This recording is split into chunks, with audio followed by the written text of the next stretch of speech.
É o Gazeta Entrevista que está no ar pela sua TV Gazeta, Rede Record de televisão. Quero agradecer a Deus porque estamos vivos e com saúde. E isso é que importa. O restante a gente luta, a gente corre atrás, a gente batalha. Porque com Deus, meu amigo, todas as coisas cooperam para o bem daqueles que amam a Deus. Olha, deixa eu falar para você dessa promoção que é o maior sucesso da história do Acre. É a promoção Um Carro Zero por Semana do Pague Pouco, do Barriga Verde e da Recol Pharma. Para participar, você faz suas compras no Pague Pouco, no Barriga Verde, na Recol Pharma. A cada R$ 30 você ganha um cupom, preenche e concorre. No caso do Pague Pouco, você pode concorrer também com as compras no seu cartão CDC Barriga Verde. Na Recol Pharma, só vale para as compras de itens fora medicamentos, tá certo?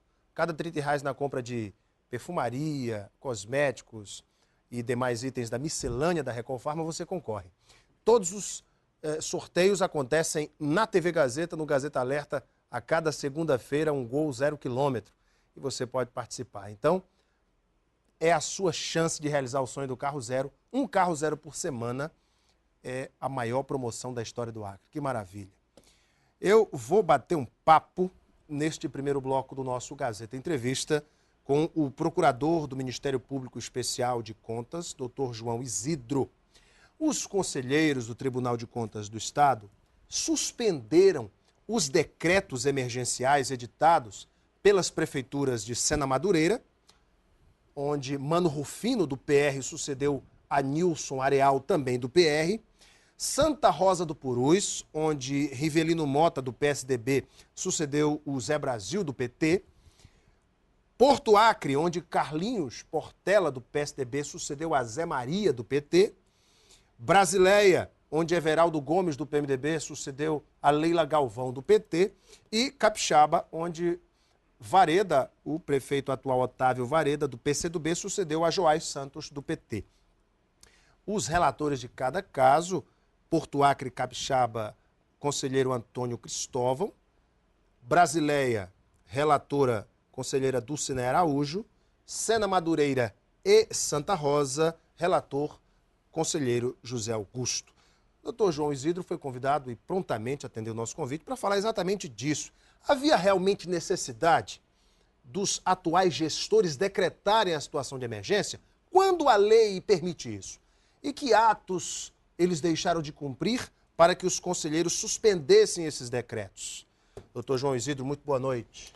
Boa noite, Alain. Tudo bem com o senhor? Tudo bem. Prazer tê-lo aqui no nosso Gazeta Entrevista. Prazer é meu. Em primeiro lugar, doutor João, quando a lei permite que um gestor, ao assumir uma prefeitura, verifique as condições necessárias, ou a falta delas, para que possa emitir um decreto de situação de emergência administrativa? Quando isso é possível? Bom, inicialmente faz necessário que a gente esclareça, Alain, que existem duas hipóteses em que pode ser considerada situação de emergência. A mais comum delas é relacionada a fenômenos da natureza. Uma enchente, um vendaval, uma queda de raio, uma ponte que caiu, uma escola que desmoronou e assim por diante. Nessas situações estão justificadas a situação de emergência e o gestor municipal, o gestor estadual, pode decretá-las. A outra situação, que a doutrina costuma denominar de emergência ficta, é a que decorre da omissão do gestor em adotar algumas das providências que eram obrigatórias para ele. Vou dar exemplo. Eu sou gestor em final de mandato. Eu sei que a minha licitação para coleta de lixo ou para compra de medicamentos para atender os postos de saúde está expirando. Antes que a licitação expire e eu tenha a descontinuidade do fornecimento desses materiais, eu tenho a obrigação de fazer uma nova licitação para que a prestação do serviço público não sofra solução de continuidade. Muito bem.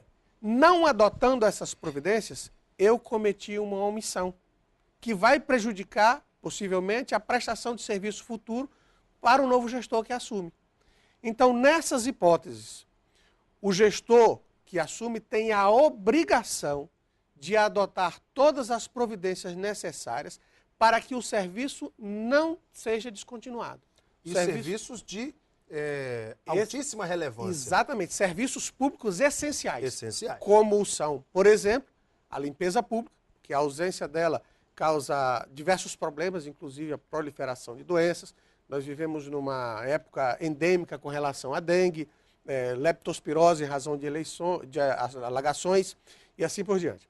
E a questão do medicamento, porque é o direito à vida e à saúde das pessoas.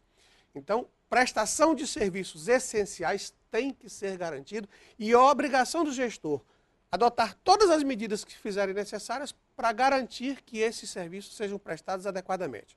Ora, ele assume, a empresa não tem mais, não está mais na vigência do contrato, não tem licitação e um processo licitatório é demorado. Ele pode, naquela situação, decretar a situação excepcional e comprar ou contratar o serviço para atender pelo tempo necessário e suficiente para que ele faça o procedimento que o gestor anterior se omitiu. Ou seja, a lei permite, nestes casos, que o prefeito atue com dispensa de licitação em casos emergenciais para que ele tenha um tempo hábil para justamente fazer uma licitação com todos os detalhes que a lei determina. Perfeito. Logo, os atuais gestores que decretaram situação de emergência tiveram seus pedidos, seus decretos emergenciais suspendidos pelo Tribunal de Contas do Estado. Segundo os relatórios, a relatora Dulcinea Araújo, Zé Augusto, Antônio Cristóvão, muitos deles deixaram de cumprir no prazo de 72 horas a apresentação de documentos necessários. Inclusive hoje, doutor João Isidro, os técnicos do TCE estão em Capixaba e Porto Acre fazendo as inspeções. Vamos começar. Eu queria começar justamente por esses dois municípios. Por onde já houve, né? Brasileia, onde já foi feita essa inspeção. O prefeito Everaldo, ele disse para mim, quando assumiu, tive uma conversa com ele, falou, olha, não tive tempo de fazer a transição, tive apenas 5 dias, 3 horas por dia para fazer a transição, assumi a prefeitura com o serviço de coleta de lixo parado, etc. Como é que ficou o caso de Brasileia? Então, com relação à Brasileia, os técnicos do tribunal encontraram exatamente essa única situação adotada pelo atual prefeito com base nesse decreto emergencial. Antes de fazer esse comentário, eu queria fazer um pequeno esclarecimento. Além da providência da licitação, além da providência da contratação imediata, é obrigação do gestor também agir contra o gestor que foi omisso. Na realidade, esse foi o conteúdo do primeiro ato emitido pelo tribunal. Verificadas as situações de decretos de emergência administrativa e financeira, que é uma nomenclatura nova, inclusive, para a doutrina, nós a conhecemos sob o manto da emergência ficta, o tribunal resolveu fazer uma leitura útil desses decretos, entendendo que poderiam ser esses casos. E assim entendendo, emitiu o ato número 1, dando a oportunidade para que cada gestor comprovasse que eram realmente essas as hipóteses. E deu um prazo para que os gestores comprovassem a motivação do decreto, as providências adotadas com relação ao antecessor, as providências feitas com base no decreto e os procedimentos para regularizar a situação. Alguns prefeitos atenderam parcialmente ao nosso pedido, outros... Nem tanto. Nem tanto. Como o caso de Brasileia, que o senhor estava se referindo. Foi verificada a situação do problema na coleta do lixo. Sim. Então, os técnicos encontraram em Brasileia uma única dispensa de licitação com base nesse decreto, que era exatamente para a contratação de pessoal destinado à limpeza. Limpeza pública. Isso. E, ao que foi visto, os preços estariam compatíveis com os de mercado.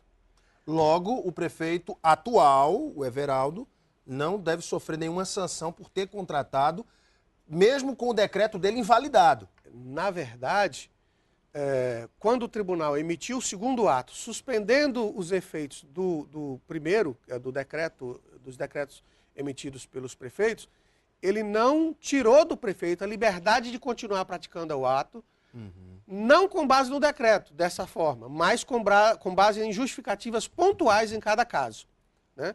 Então, o que foi feito em Brasileia, apesar de ter como arcabouço legislativo o decreto, ele atenderia em tese, a situação de emergência ficta para a contratação que foi por 60 dias somente. Eu entendo que o prazo de 60 dias é razoável para que haja uma nova licitação. Sim. E dentro desses 60 dias, o município deve ter uma nova licitação já realizada e uma nova empresa para poder prestar esse serviço. Então, se esse realmente foi o caso, claro, isso é a parte investigatória do tribunal.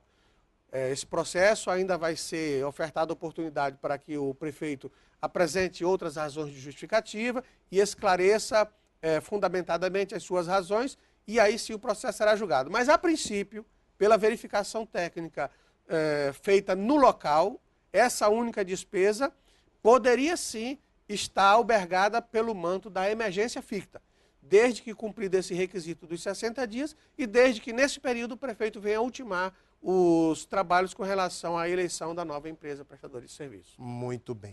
Eu vou dar uma paradinha para o intervalo e nós vamos tratar também de outras questões que envolvem as demais prefeituras, haja vista que são 5 onde foi decretada a situação de emergência. Portanto, fique ligado, a gente volta com esse bate-papo muito esclarecedor aqui com o doutor João Isidro, procurador do Ministério Público Especial de Contas. Até já!